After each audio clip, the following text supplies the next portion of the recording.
고린도 교회는 바울이 제2차 선교 때 개척하였습니다. 고린도는 마게도냐의 큰 도시였고 교회 역시 크게 성장하였습니다. 고린도 교회는 많은 믿음의 지도자들이 있었습니다. 사도 바울은 말할 것도 없고 로마에서 믿음의 추방을 당한 믿음의 일로 추방을 당한 브리스길라와 아굴라가 함께 바울과 천막을 만들면서 애를 써서 개척한 그 교회입니다. 이곳에도 해당이 있어서 흩어진 유대인들이 있어서 안식일마다 그 회당에서 모여서 이제 말씀을 전하였는데 그 회당에 유대인들과 헬라인들을 모여서 하나님의 말씀을 듣고 또 이것을 권하는 그러한 역사가 있었습니다. 실라와 디모데도 이 고린도 교회에 합류해서 함께 동역을 했습니다. 그리고 이후에 이제 브리스길라 아굴라가 바울과 함께 떠나지 않습니까? 이곳을 떠나서 에베소에 가서 그때 이제 아굴라를 만나게 되는데 그 아굴라를 이제 아굴라에게 브리스길라 아굴라가 아볼로에게 아굴라가 아니라 아볼로에게 에베소에서 만난 아볼로에게 하나님의 도를 가르칩니다. 이 아굴라도 열심히 있었는데 아볼로도 자꾸 근데 아볼로가 열심히 있었는데 이 아볼로가 또 이제 이 아가야 지방 이 고린도로 오기를 원하여 아볼로가 이 고린도에서 이제 목회를 하는 그래서 아주 신앙에 큰 족적을 남긴 분들이 이 고린도 교회에서 그때 열심히 사역을 했습니다. 고린도 교회는 부흥했지만은 문제도 많은 그런 교회라 사도 바울이 고린도 전후서를 통하여서 그런 문제점들을 많이 지적하고 있는 것을 우리가 알 수가 있습니다. 은사의 문제가 있었고 직분의 문제도 있었고 또 구제의 문제도 있었고 율법을 어떻게 지킬 것인지 이러한 문제들 여러 가지 거의 교회가 안고 있는 문제들 어떻게 또 정결한 삶을 살아야 될 건지 또 독신의 문제 또 이런 남녀 간의 문제 이런 문제들을 오늘날 교회도 안고 있는 이 문제들을 고린도 교회는 다 안고 있다고 볼 수가 있습니다.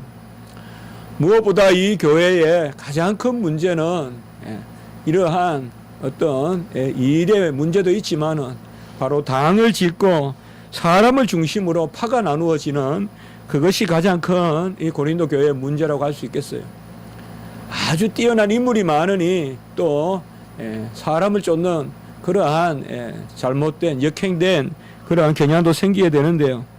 고린도전서 1장 12절에 보면 바울파가 있고 아볼로파가 있고 게바파가 있고 그리스도파가 있고 뭐 이러한 파가 크게 네 가지인데 네 파만 있겠어요. 이 정도 파가 있을 정도 되면 이 파 저 파 많지 않겠어요. 이 모양 저 모양으로 모여서 서로 옳다하고 바울파니 아볼로파니 정작 본인들은 파벌을 만들려고 한 것이 아니죠. 바울도 충실했고 경건했고 아볼로도 그리했어요. 그러나 게바도 그리했고 사람들이 심지어 그리스도파다 이렇게 만들어서 서로 당을 지었고 서로 다투고 또 그렇게 파벌을 만들면 인신공격을 하잖아요. 무엇보다도 사도 바울의 사도권을 놓고 사도 바울은 사도가 아니다라고 하면서 또 인신공격을 하고 하는 그런 것들이 바로 이 고린도 교회의 가장 본질적인 문제로 도사리고 있었습니다. 특별히 이러한 사람의 파벌을 짓는 문제는 민족의 문제도 있었습니다. 그래서 아까 해당에서 유대인과 헬라인들에게 말씀을 권했다고 했는데 이 유대인과 헬라인들 간에도 아주 근본적인 갈등이 있었는데 이것은 이들이 예수 그리스도를 믿어도 헬라의 철학적 버릇을 버리지 못하고 유대인들의 그러한 의식적 외식적 버릇을 버리지 못하니까 유대인들은 표적을 구하고 헬라인들은 지혜를 구하는, 이때 표적은 좋은 의미의 표적이 아니라 능력이 없는, 지혜가 없는 표적, 그러니까 지혜가 없는, 말씀이 없는 표적만 구하고 헬라인들은 능력이 없는 지혜를 구하고, 이 사변이죠. 그래서 각자가 옛날 생각하고 있는 거예요. 교회도 그럴 수 있어요. 그리스도 안에서 형제자매고 그리스도 안에서 하나가 돼야 되는데 무엇을 했니, 무엇을 아니, 무엇을 이루었니 하면서 이렇게 저렇게 모이고 하다 보면 그게 서로 큰 분쟁의 원인이 되는 것입니다. 교회는 어쨌든 우리의 일상적인 삶을 놓고 기도하고 서로 나누고 하는 것이야 우리가 서로 권할 거지만은, 그러나 교회의 중심은 항상 그리스도에 있고 복음에 있는 것이다. 이러한 어려움이 있었어요. 바울파도 있고 아볼로파도 있고 게바파도 있고 그리스도파도 있고, 또 헬라 사람들은 헬라의 그러한 철학적 지혜를 구하고 유대인들은 그들의 버릇대로 표적을 구하고, 이러한 것들이 여러 가지로 문제점을 가지고 있었던 그런 교회입니다. 사도 바울이 이러한 문제를 직시하고 있었지만은 사도 바울은 고린도 전서 후서를 통하여 편지에서 보면 이 고린도 교회를 절대로 하나님이 버린 교회라거나 몹쓸 교회로 그렇게 여기지 않았습니다. 고린도전서 1장 2절, 고린도 후서 1장 1절에 보면 고린도에 있는 하나님의 교회다라고 이렇게 정확하게 호칭하고 있어요. 비록 교회에 문제가 많더라도 이것은 분명히 하나님의 교회다. 두 번 똑같이 이렇게 고린도 교회 이렇게 하면 될 텐데 고린도에 있는 하나님의 교회 이렇게 말하고 있습니다. 교회의 단점만 보면 끝이 없어요. 우리 가정도 단점이 끝이 없어요. 자녀들이 가정의 단점만 보기 시작하면 그 집에 온전한 거 아무것도 없어요. 그러나 장점도 있어요. 장점도 있어요. 저같이 아빠가 키가 크면 형광등 갈기는 쉽지만은 아무래도 마루바닥 닦기는 어려워요. 그러나 좀 키가 작은 분들은 마루바닥 닦기는 아주 쉬워요. 아주 가까우니까. 손이 가까우니까. 그러나 저 같은 사람은 한참 내려가야 돼요. 마루를 닦으려면. 잘 안 해요, 그런 거는. 그러나 등을 달고 이런 건 잘해요. 그러면 아빠가 키가 커서 우리 집은 그냥 아주 그냥 천장에 형광등 갈고 이런 걸 잘한다 이렇게 자랑하면 좋은데, 그게 아니라 아빠는 닦지도 않고 키만 크지 걸레도 안 들고 이렇게 이제 좋은 걸 봐야 되거든요. 그 고린도 교회에 장점은 없었느냐? 장점이 많았죠. 그 중에서도 특별히 우리가 한번 살펴볼 수 있는 건 쭉 읽어보다 보면 고린도 교회에도 고난이 많았던 것 같아요. 그러니까 무슨 고난인지 몰라도 초대 교회에 오죽하겠어요. 고난이 오죽 많겠어요.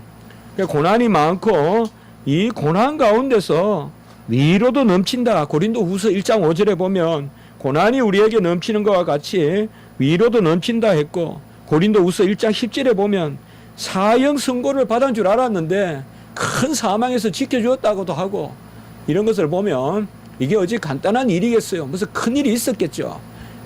그래서 그야 죽었다 했는데 사형 선고를 받았는데 하나님이 지켜주고, 그래서 고린도 교회는 그래도 하나님의 교회예요. 아까 불렀듯이 여러 다툼이 있었어요. 그것 때문에 교회도 아니다, 이게 무슨 교회냐, 그렇게 하지 않았다 이 말이죠. 그리고 고린도 교회의 장점은 성도를 섬기는 일에 모범이 되었다. 그래서 그렇게 다투면서도 연보를 해서 헌금을 모아서 그 아가야에 있는 교회들을 돕는 이러한 모습들을 볼 수가 있다. 전부 똑똑하긴 한데 아무것도 준비하지 않고 교회가 힘이 없고 그건 안 된다 이 말이야. 교회가 서로 다투는 거 이것도 우리가 지양해야 되겠지만은 그럼에도 불구하고 교회는 교회의 일을 해야 된다.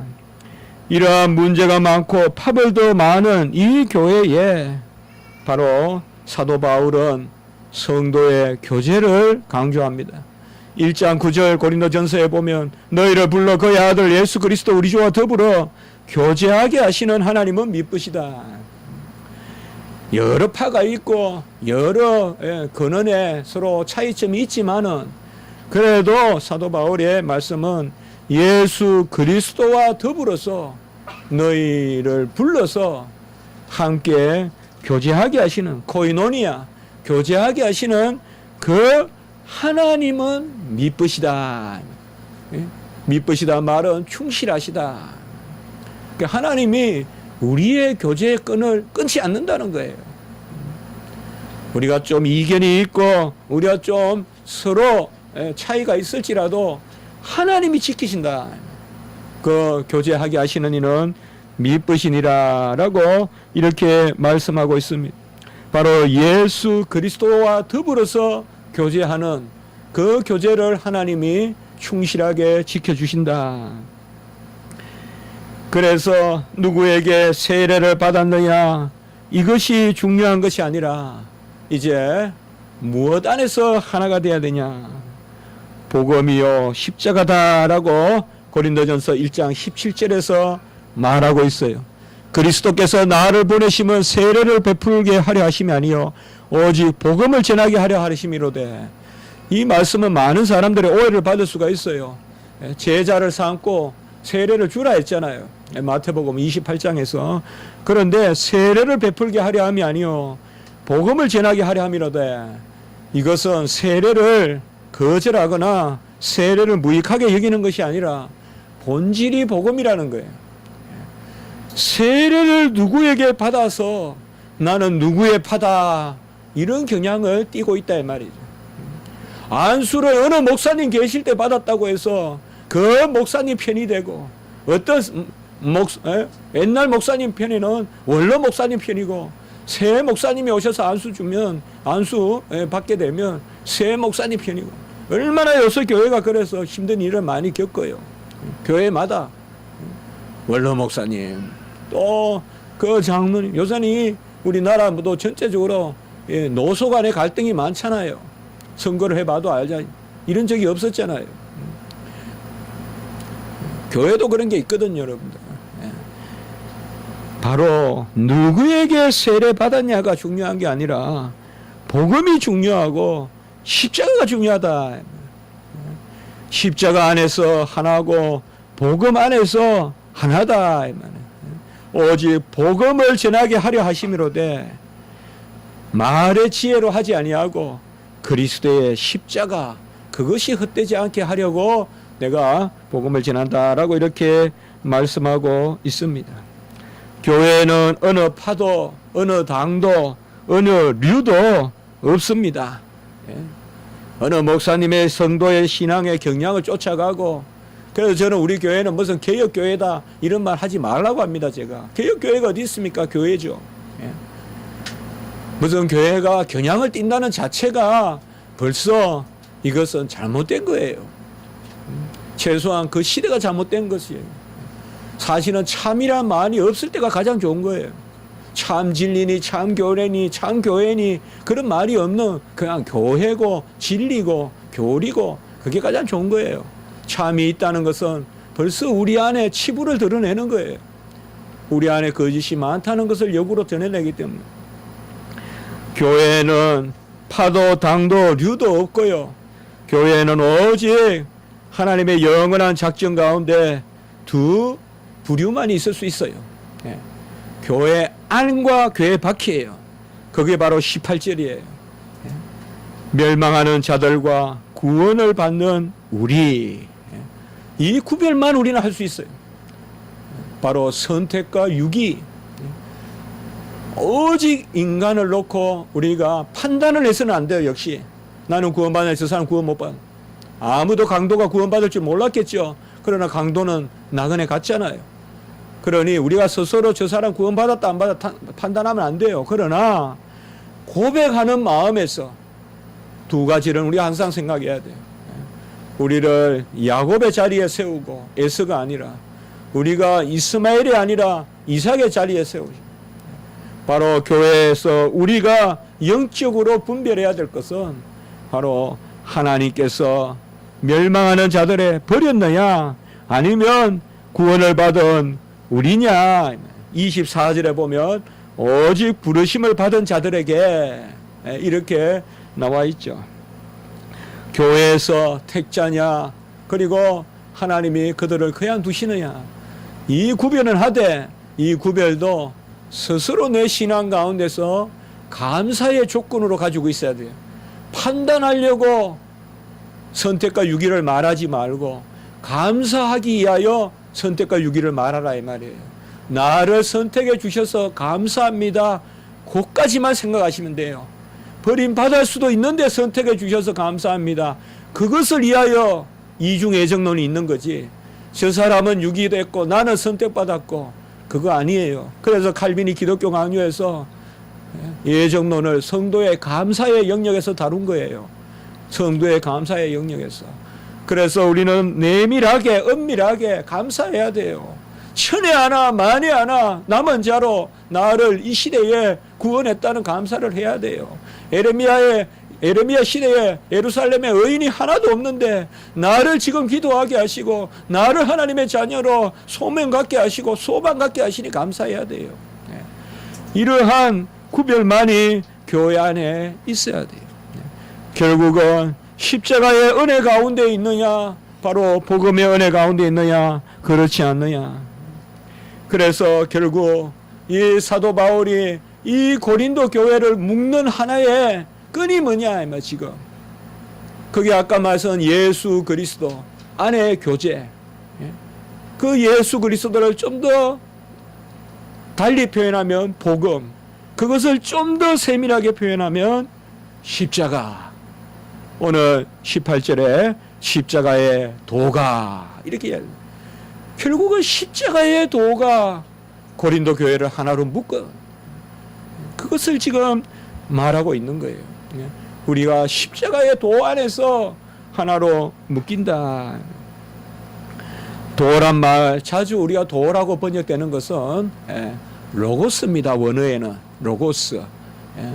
그래서 호로고스 호투 스트라우 십자가의 말씀, 이 로고스가 도라고도 원리라고도 번역이 됩니다. 그러나 우리가 한번 그냥 그렇게 말씀으로도 한번 생각해 볼 수도 있어요. 그래서 십자가의 말씀이 멸망하는 자들에게는 미련한 것이요 구원을 받은 우리에게는 하나님의 능력이라라고 18절에 말씀하고 있어요.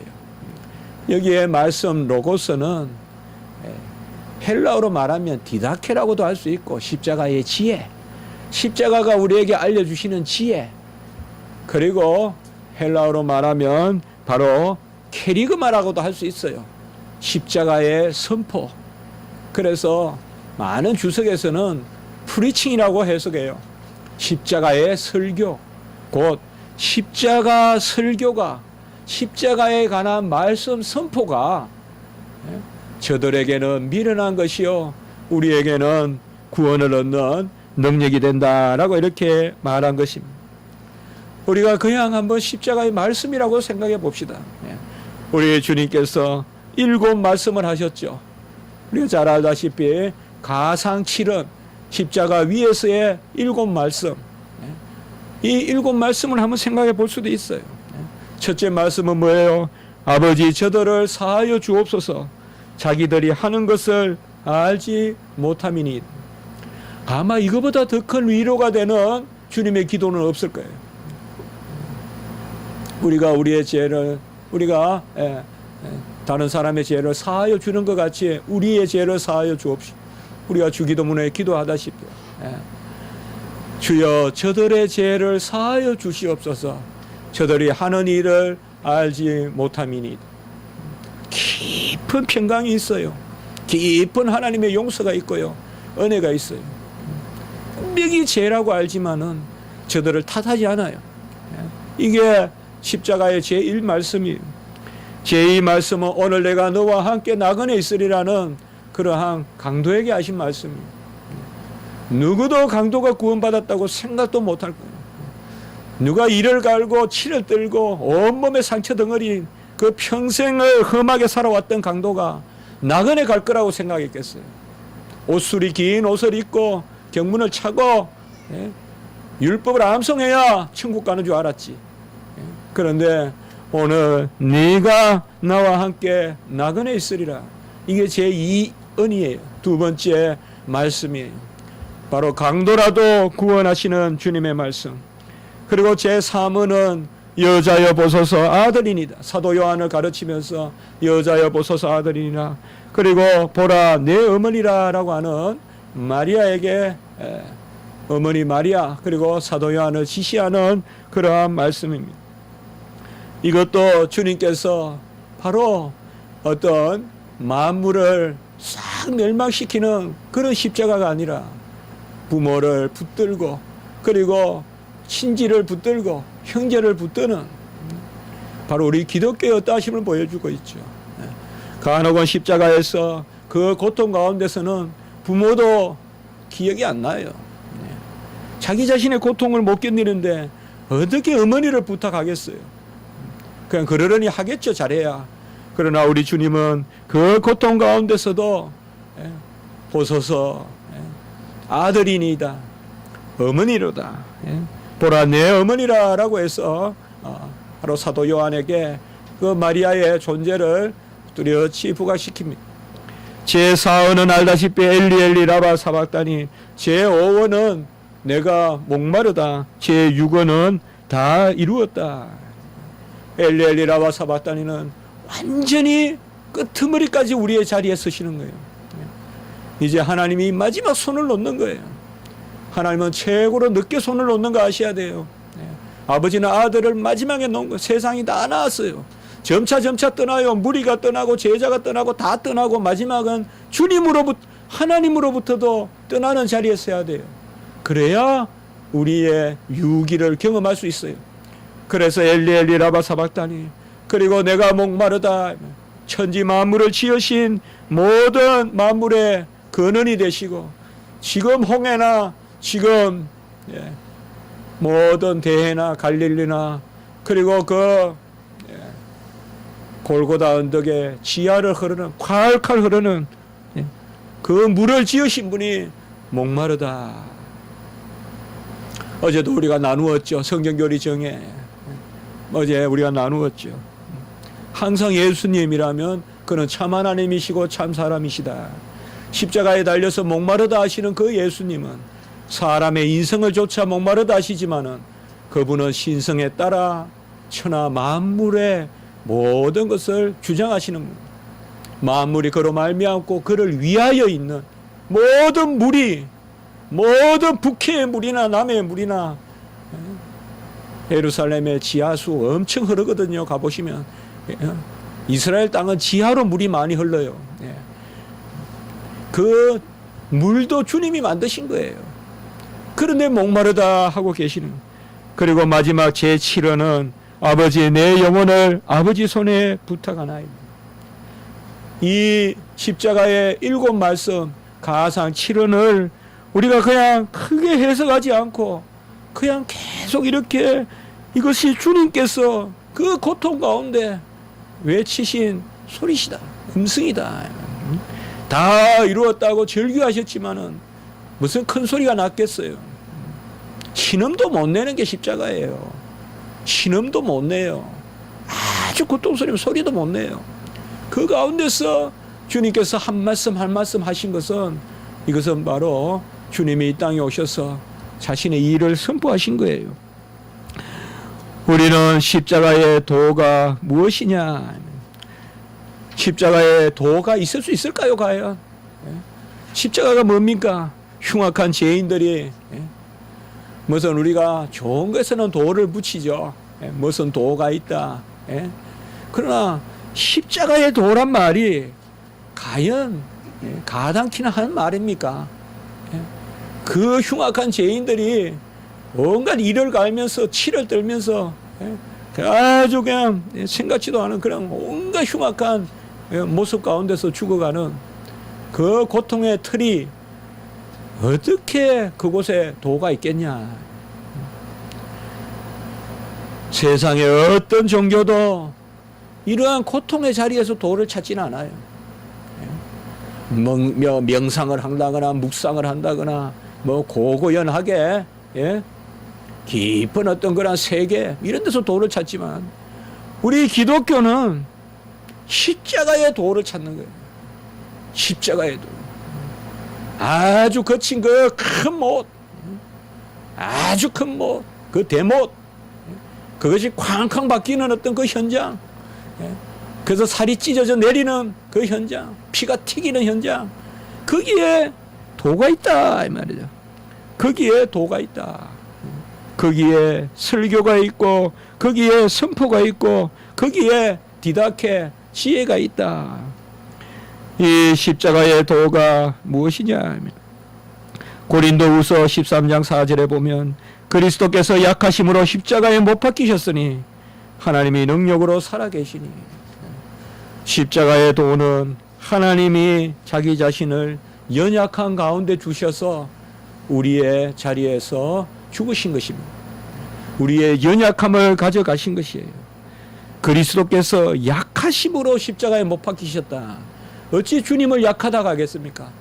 그러나 우리의 자리에서 연약함을 지니셨습니다. 그리고 우리의 자리에서 죄를 또한 지니셨어요. 우리가 타락한 인류에는 두 가지가 있어요. 연약함과 바로 사악함이 있어요.